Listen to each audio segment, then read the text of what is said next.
Hello friends, मैं हूं खुशबू। मेरे इस चैनल में आपका स्वागत है। मैं आपको विदुर नीति के बारे में बता रही थी। धर्मराज महात्मा विदुर का समस्त जीवन लोक कल्याण की साधना में बीता। जब दुर्योधन पांडवों का अधिकार न देकर युद्ध की धमकी देने लगा तो महाराज धृतराष्ट्र अत्यधिक चिंतित हो उठे और संकट की इस घड़ी में उन्होंने महात्मा विदुर से मार्गदर्शन करने को कहा। तब विदुर जी ने धृतराष्ट्र को शास्त्र सम्मत नीति की जो बातें बताई, वही सब बातें विदुर नीति कही जाती है। विदुर नीति के दूसरे अध्याय में हम लोग थे। पार्ट 1 तक का पार्ट मैंने पिछले वीडियो में बताया है।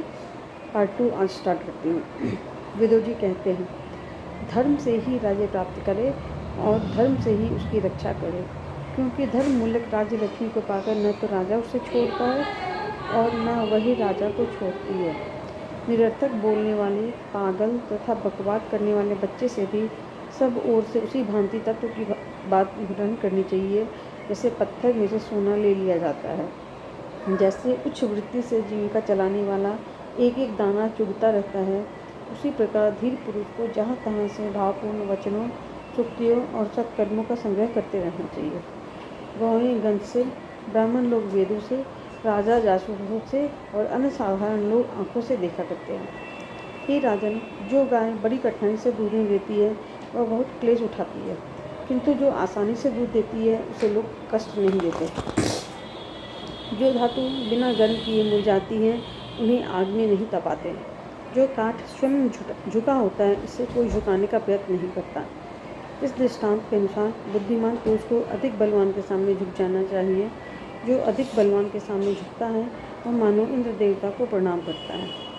पशुओं के रक्षक या स्वामी है बादल, राजाओं के सहायक है मंत्री, स्त्रियों के बंधु है पति और ब्राह्मणों के बांधव है वेद।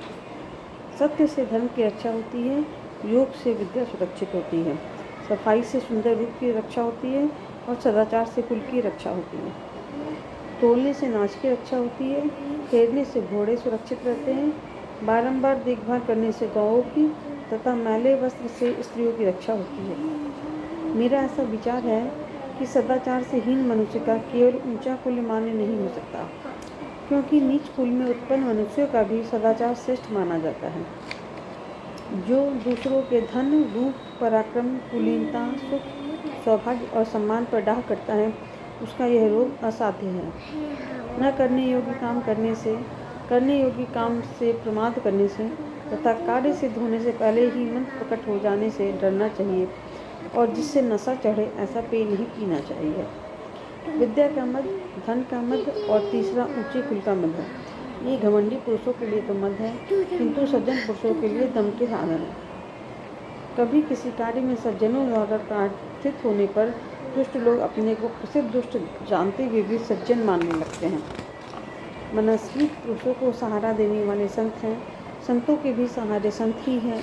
दुष्टों को भी सहारा देने वाले संत हैं, पर दुष्ट लोग संतों को सहारा नहीं देते। अच्छे वस्त्र वाला सभा को जीतता है, जिसके पास गौ है वह मीठे स्वाद की आकांक्षा को जीत लेता है। सवारी से चलने वाला मार्ग को जीत लेता है और शीलवान पुरुष सब पर विजय प्राप्त लेता है। पुरुषों में शील ही प्रधान है, जिसका वही नष्ट हो जाता है। इस संसार में उसका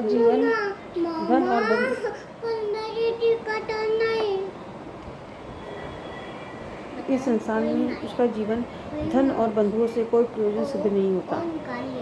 हे भरत श्रेष्ठ, धनोन्मत्त पुरुषों के भोजन में मांस की, मध्यम श्रेणी वालों के भोजन में गोरस की तथा दरिद्रों के भोजन में तेल की प्रधानता होती है। दरिद्र पुरुष सदा स्वादिष्ट ही भोजन करते हैं, क्योंकि भूख उनके भोजन में स्वाद उत्पन्न कर देती है और वह भूख धनियों के लिए सर्वथा दुर्लभ है।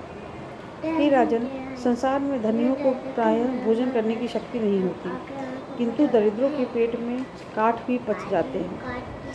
अधम पुरुषों को जीविका न होने से भय लगता है, मध्यम श्रेणी के मनुष्यों को मृत्यु से भय होता है, परंतु उत्तम पुरुषों को अपमान से ही महान भय होता है। यूँ तो पीने का नशा आदि भी नशा ही है, किंतु ऐश्वर्य का नशा तो बहुत ही बुरा है, क्योंकि ऐश्वर्य के मद से मतवाला पुरुष भ्रष्ट हुए बिना होश में नहीं आता। वश में होने के कारण विषयों में रमने वाले इंद्रियों से यह संसार उसी भांति कष्ट पाता है, जैसे सूर्य आदि ग्रहों से नक्षत्र तिरस्कृत हो जाते हैं। जो जीवों को वश में करने वाली सहज 5 इंद्रियों से जीत लिया गया, उसकी आपत्तियाँ शुक्ल पक्ष के चंद्रमा की भांति बढ़ती हैं। इंद्रियों सहित मन को जीते बिना ही जो मंत्रियों को जीतने की इच्छा करता है या मंत्रियों को अपने अधीन किए बिना शत्रु को जीतना चाहता है, उस अजितेंद्रिय पुरुष को सब लोग त्याग देते हैं। जो पहले इंद्रियों सहित मन को ही शत्रु समझकर जीत लेता है, उसके बाद यदि वह मंत्रियों तथा शत्रुओं को जीतने की इच्छा करे तो उसे सफलता मिलती है।